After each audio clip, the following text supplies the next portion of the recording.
Hello student, आप लोगों का थर्ड चैप्टर है ज़रा मुस्कुराइए। तो चैप्टर किस बारे में है, आइए मैं आपको इसके बारे में बताता हूँ। जीवन में हास्य का बहुत ही महत्व है। हास्य जीवन के दुख को भुलाकर नई उमंग भर देता है। हंसने से हमारा स्वास्थ्य अच्छा रहता है। आइए कुछ ऐसे चुटकुले पढ़ें कि जो आपको मुस्कुराने के लिए मजबूर करेंगे। पहला जो चुटकुला है कुछ इस तरह से है।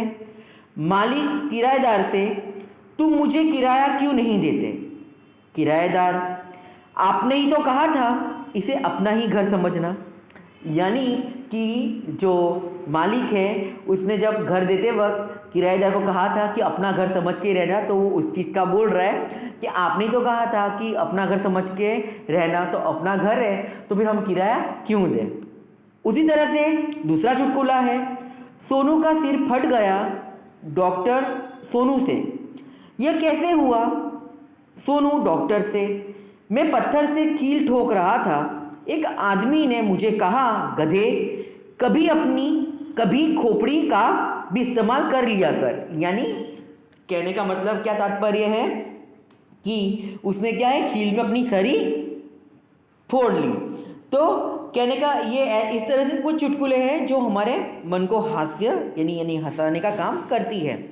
जैसे यहाँ पर आप यहाँ पर चित्र देखेंगे, वहाँ पर एक आदमी टेबल के ऊपर टेबल रखकर फ़ोन पर बात कर रहा है। क्यों?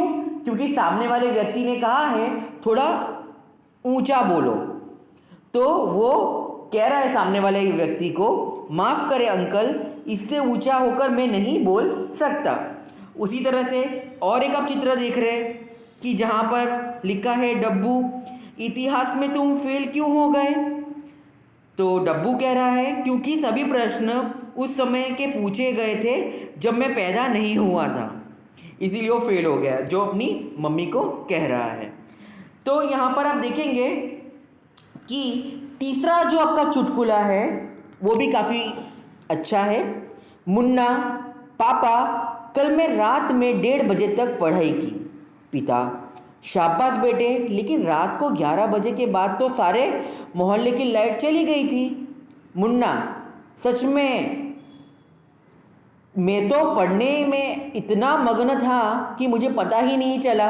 यानी कहने का मतलब है कि वो पढ़ने में इतना मग्न था कि उसको पता ही नहीं चला कि लाइट चली गई है। तो ये कुछ आपके चुटकुले थे जो कि आपका थर्ड चैप्टर का था। तो आज ये चैप्टर यहीं पे एंड होता है। मैं आपको मिलूँगा मेरे नेक्स्ट वीडियो में नेक्स्ट चैप्टर के साथ। तब तक के लिए बाय।